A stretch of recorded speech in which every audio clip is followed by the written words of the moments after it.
Om Tava Kathamritam Tapta Jivanam Kavibhiriditam Kalmashapaham Shravanamangalam Srimadaatatam Bhuvi Grinanti Ye Bhurida Janaha Bhuvi Grinanti Ye Bhurida Janaha.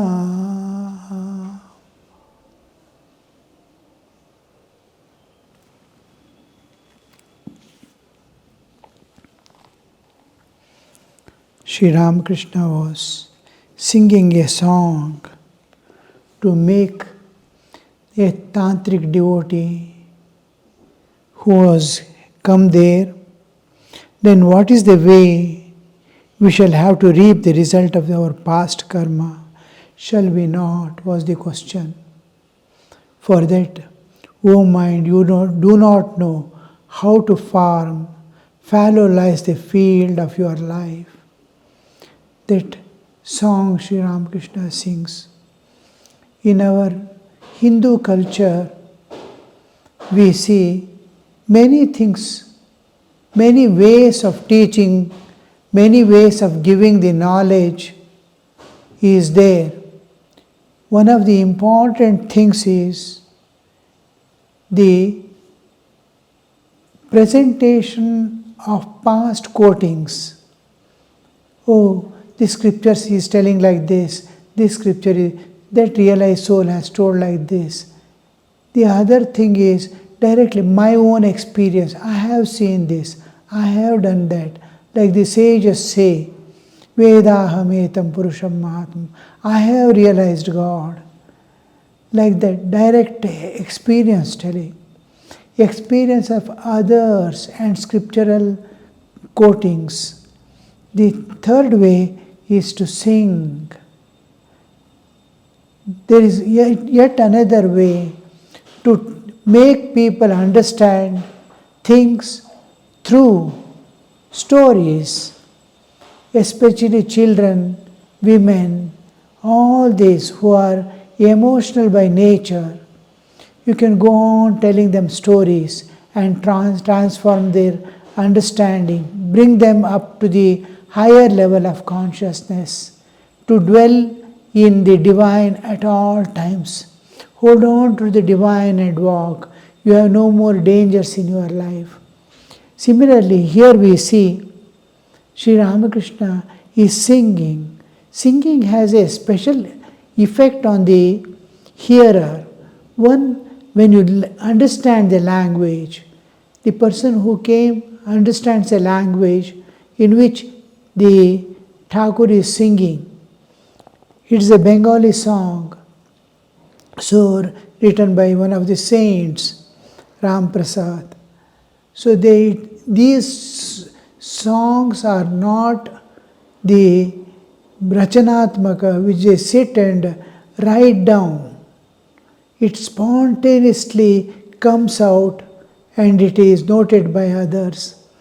They will be in their own state of mental or the spiritual existence, and it spontaneously emerges out from their inner consciousness.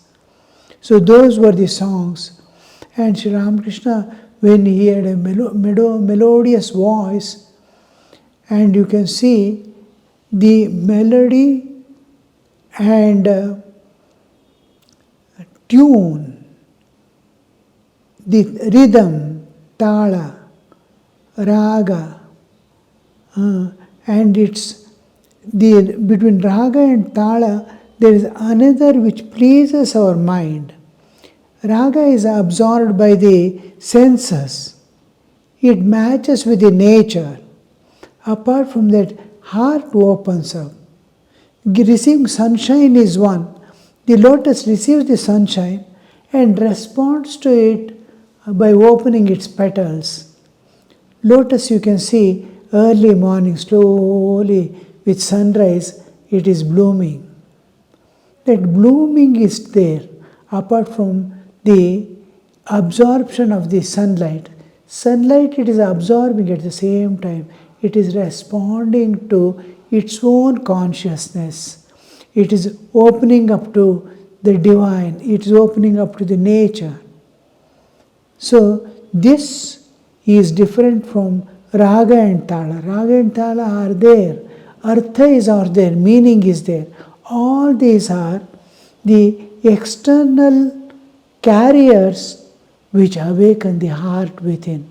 When the heart is awakened, then it will be going on ringing within. When they go back home or on the way going back home, the same ringing will continue. The goonj will be continuing as they move about. And you'll see these things are more effective, the most effective type of giving instructions, giving knowledge, giving understanding, diverting their course of life is easiest and the most powerful method is the singing. So here we see Sri Ramakrishna utilizing that power of singing here. Again he sang the next song. I have securely blocked the way by which the king of death will come. Henceforward, all my doubts and fears are set at naught forever. Doubts and fear. I have securely blocked the way by which King Death will come. The death is supposed to take possession of the bodily existence. Body alone dies. The spirit doesn't. The spirit continues. It was the presiding factor on all that happened during the lifetime. It is just a presiding factor. Throughout, that soul was presiding. The Chaitanya was presiding. The spiritual existence was presiding over the bodily actions and movements and feelings. So this movement continues. The Jivatman, this individual self, starts moving. Body dies. Even the bodily existence has to be preserved in such a way that the purpose of human life is fulfilled.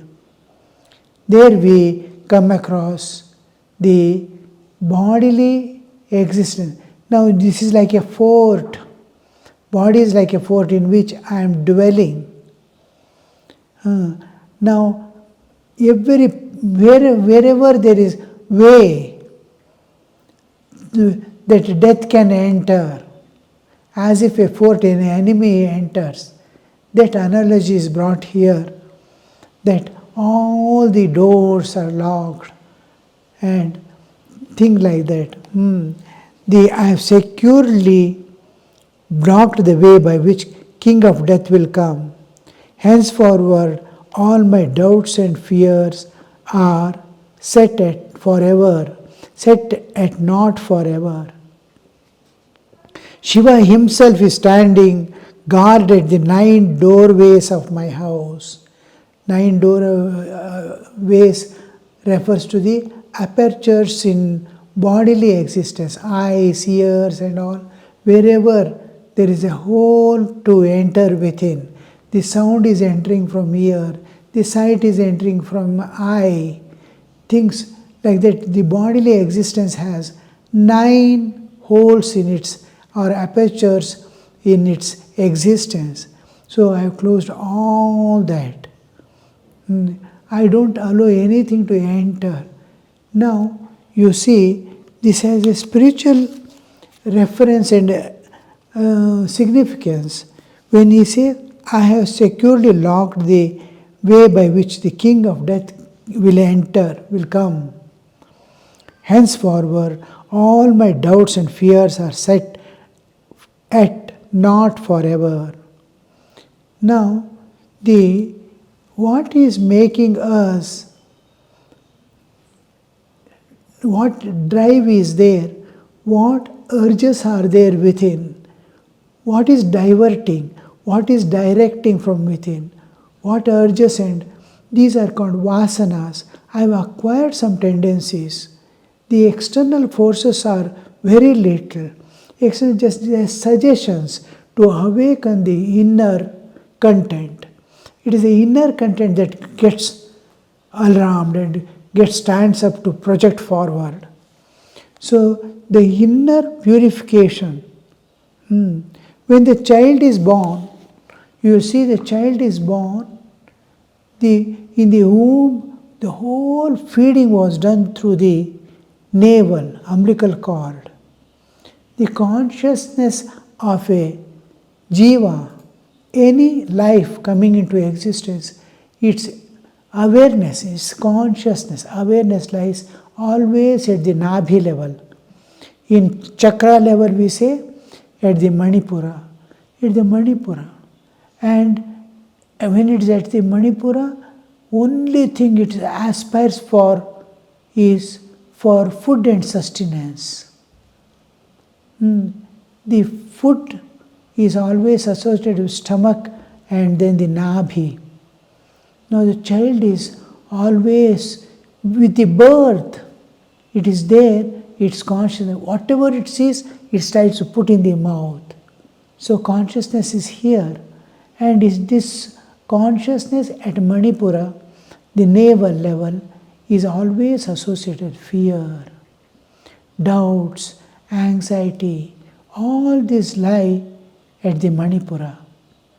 So you can see any animal in the nature, always it is at the Manipura. Any other animal coming, immediately runs away. Anything danger, smallest danger, it runs away to its nest or its hide place.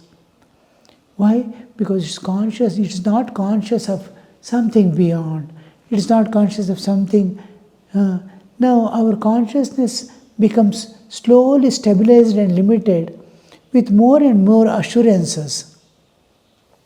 Now animal awareness is extremely sensitive to any other thing coming. A small bird comes, it has seen. Because it's always alert. It is at the Manipura and fear is there.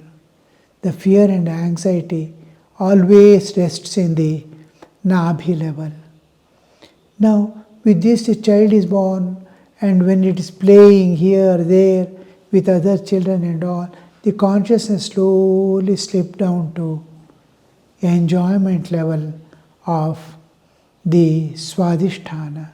Swadhisthana level of consciousness, lower level of consciousness, is always associated with enjoyments. I want to go for play. I want to meet my friends. I want to see the various places. All these are associated with the Swadhisthana level. Again, lethargy, laziness, you can't do. All these are associated, anger, all these are associated with Muladhara, lowest level of human consciousness. A little higher is the enjoyment, still higher is clinging to life. When we see the Manipura is clinging to life, the child is, when the womb, it wants to live, it wants to grow, it wants to come out. So it's clinging, it is receiving all food material, whatever, including its breath, oxygen, it is receiving from the umbilical cord. So here, clinging to life is whenever we are sick, we are not able to get up, we are seriously sick, the consciousness always lies at the third upper level of struggling for maintenance of the bodily existence. So here we see slowly at Manipura level, old age, as the old age comes, it gets stabilized. Again, as the child was born, its consciousness was at Nabhi. When intellectually growing, It goes up to the Agnya, wherein suppose I am designing a computer, I am designing a software, or I am designing a fine house. I am reading something and trying to understand the significance and inner meaning. Then it's always at Agnya Chakra. When it comes to the throat, it is absolute equanimity and calmness.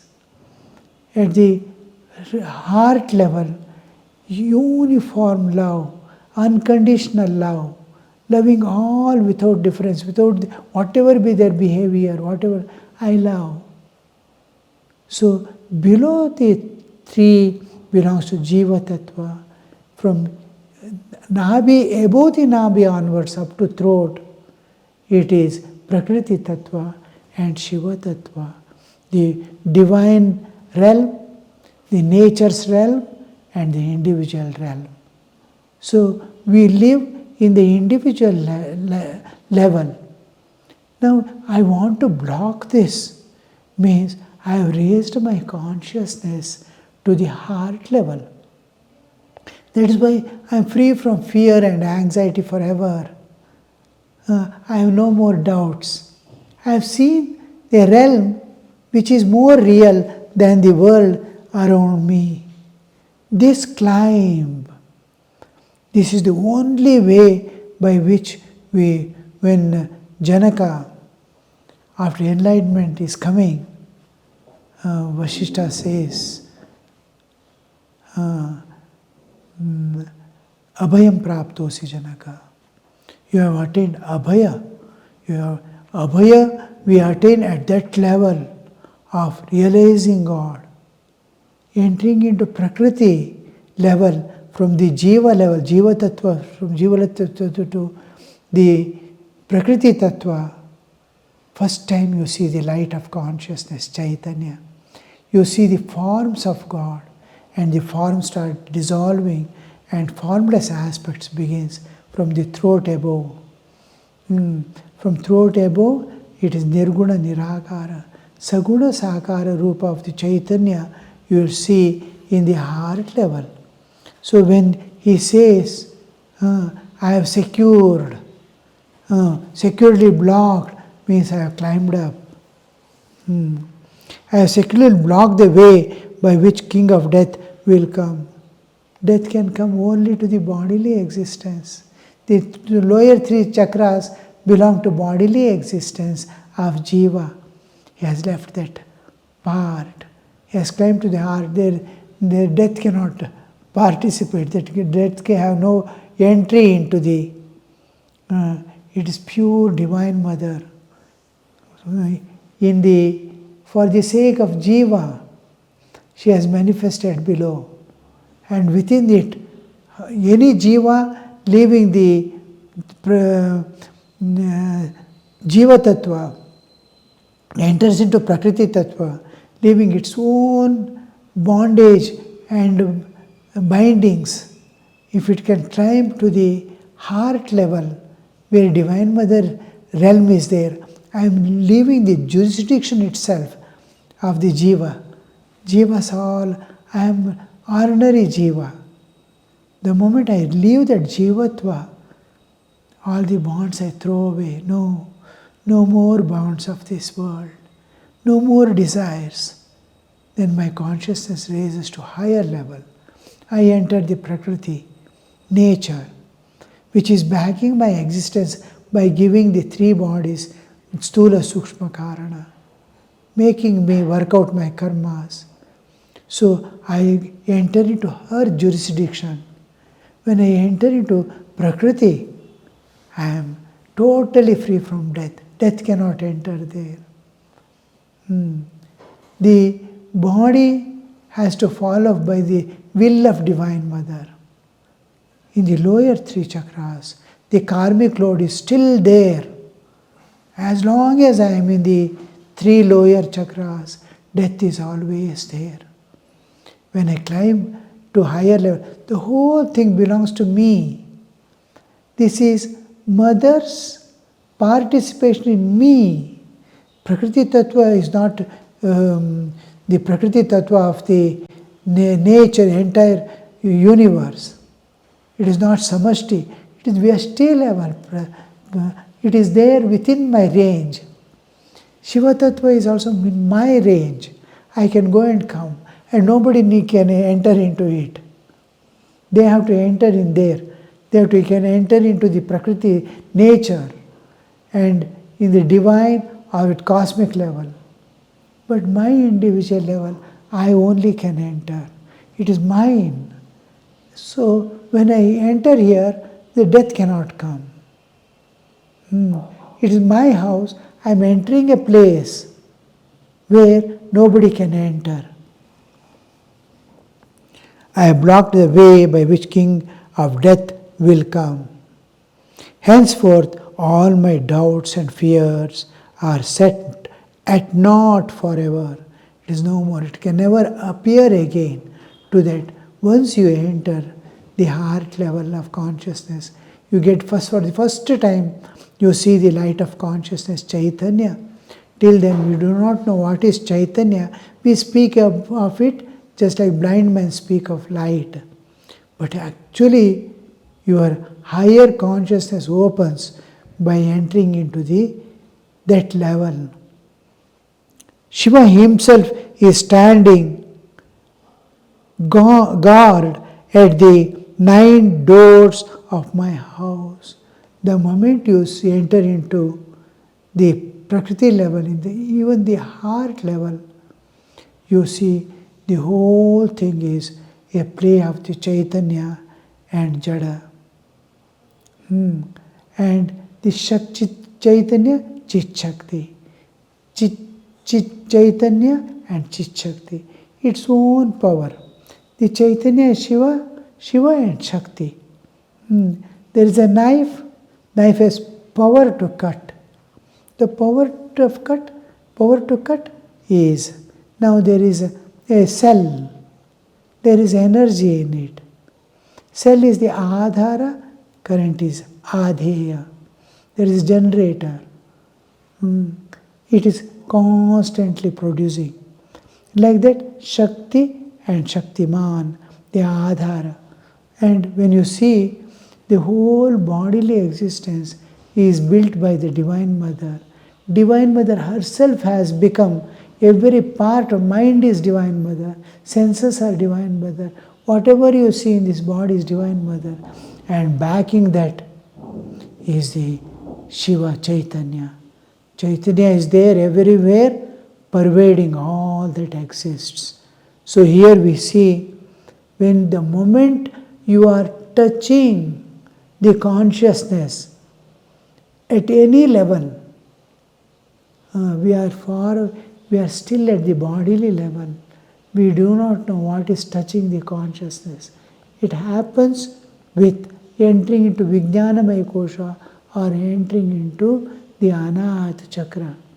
First time you see the light of, then you'll see the whole body is maintained by Divine Mother and God is protecting it. So this protection is, the Chaitanya is there. It cannot get lost, it cannot go anywhere. It is the substratum and pervaded by it. Now no energy can be created or destroyed. No thing can be destroyed in this universe. Nothing can be changed because God Himself is holding the whole thing. It can be changed from one form to another, from one aspect to another, but cannot be destroyed nor be created. Life cannot be created nor be destroyed. It is cosmic life manifesting in and through manifestation of Chaitanya through matter. Expression of Chaitanya through matter is life. Chaitanya cannot be destroyed. But one day the bodily existence separates. Before that he has entered into the higher level of consciousness. Shiva himself is standing guard at the 9 doorways of my house. House refers to the bodily existence, which has one pillar for support. The one pillar, one one without a second. That one is the absolute existence, unchanging, eternal reality. That one is the substratum. Substratum, just like a boat is there in water, water is the substratum on which the boat is sitting there, on which it is resting. The last layer of its existence is touching it, substratum. So here we see the Brahman, the absolute existence, is a substratum for the universe and is again pervaded by the same Chaitanya. This Chaitanya is the substratum and also it's pervaded by the Chaitanya. So we see the pillar for support, the one pillar, which has one pillar for support and three ropes to secure it. The whole thing is secured by three ropes. The three ropes refers to the three what we call gunas, the sattva raja tama guna. The prakriti itself, the guna means here the content of the prakriti with which is made. Usually when we use the term guna, the qualities, three qualities, when we say quality is something superimposed on a substance. Water is hot, iron is hard. When we say iron is hard, hardness and iron are different entities. But when we say sattva rajatama, it is sattva rajatama itself is prakriti. The sattva is power of cognition. Rajas is movement in it. Tamas is the matter. Matter, movement and cognition. These three are the whole of universe. With these three it is bound. The sattva rajatama, they are the three ropes with which the whole thing is bound. Om Shanti Shanti Shanti Harihi Om Tat Sat Shri Ramakrishna Arpanamastu.